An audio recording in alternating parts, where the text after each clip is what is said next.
আজকের এই ভিডিওটির মাধ্যমে গাজীপুর জেলার শ্রীপুরের কাউরাইত বাজারের যে দিনটা, সেই দিনটার কিছু মুহূর্ত তুলে ধরলাম।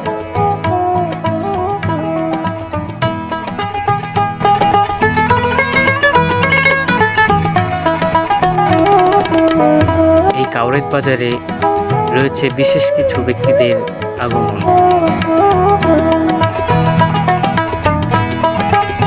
মহেশপুর এবং কাউরাইদের মাঝে রয়েছে খুব মধুর একটা সম্পর্ক।